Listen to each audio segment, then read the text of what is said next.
Davis, who's been singing for many wonderful years, great voice. And I also want to, please, a round of applause. Yes, thank you.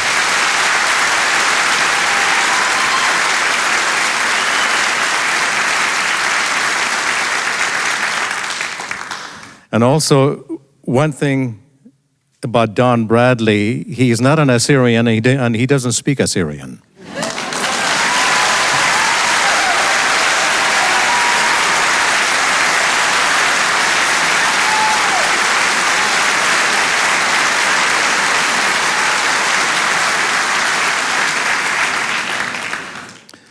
As they say, he done good. As I said earlier, this opera is not finished, and we hope John Creighton will finish it. And as you heard, it's an opera in Aramaic. It's the first opera in Aramaic that I know of, unless there's some I don't know of, and of course there's every possibility for that. So let's hope it's done. And part of that could come from your support, not only supporting Assyrians in need through the Assyrian Aid Society of America, and that's what we're all here tonight, and just have that privilege of supporting them. But then through that support also things like this are possible. So it is not an impossible dream to have a complete opera, Gilgamesh, in Aramaic, our language. Speaking of the topic of Mesopotamia, John Creighton wrote another opera, which is all finished. Of course, that'll be sung in English. Well, that's okay too. English is a fine language. And that's based on the Inanna poems, who supposedly were written by the high priestess Enheduanna. And this goes back about 3000 BC. The opera itself weaves three of these episodes together.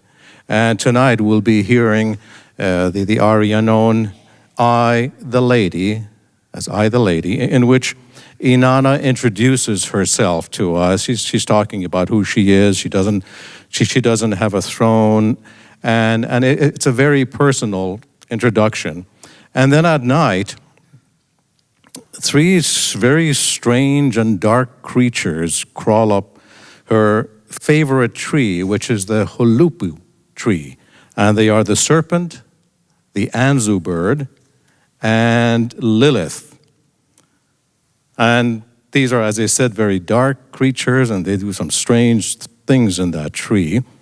Then we'll turn to the third act of the opera. This is after Inanna has gone to the underworld, and we're in her temple, and there's a big celebration going on. There's a lot of drinking, and there's a lot of music, and that's known as the drinking song. Now, in I, the Lady, the soloist will be Sibel Dimmerman, soprano. Then we'll turn to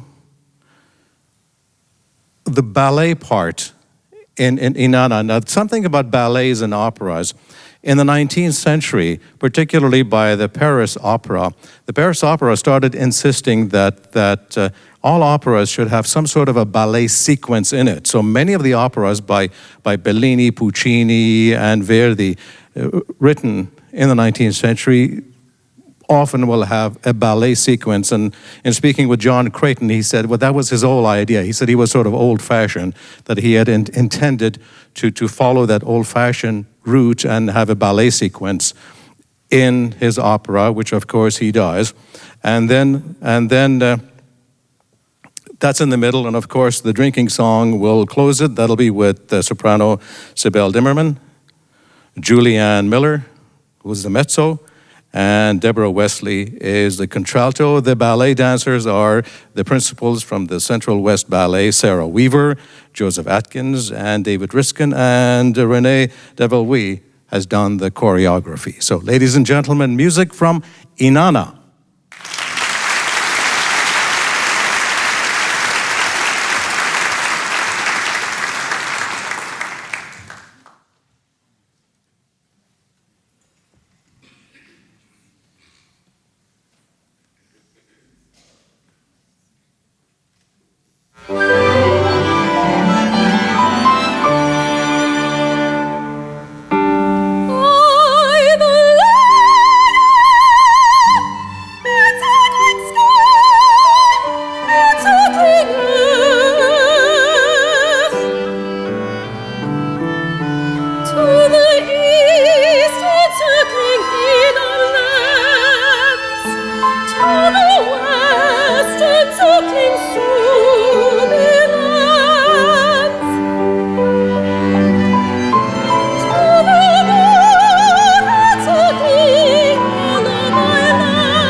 the awesome Aununa stand themselves in awe of me. Why then have I no throne, I no royal bed? How long shall it be until I have a shining throne to sit upon?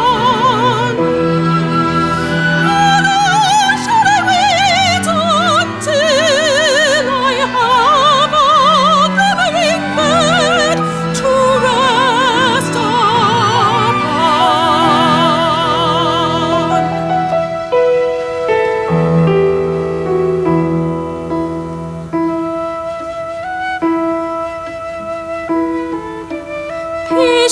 Patience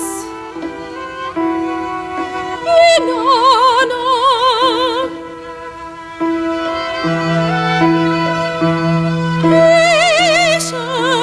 patience.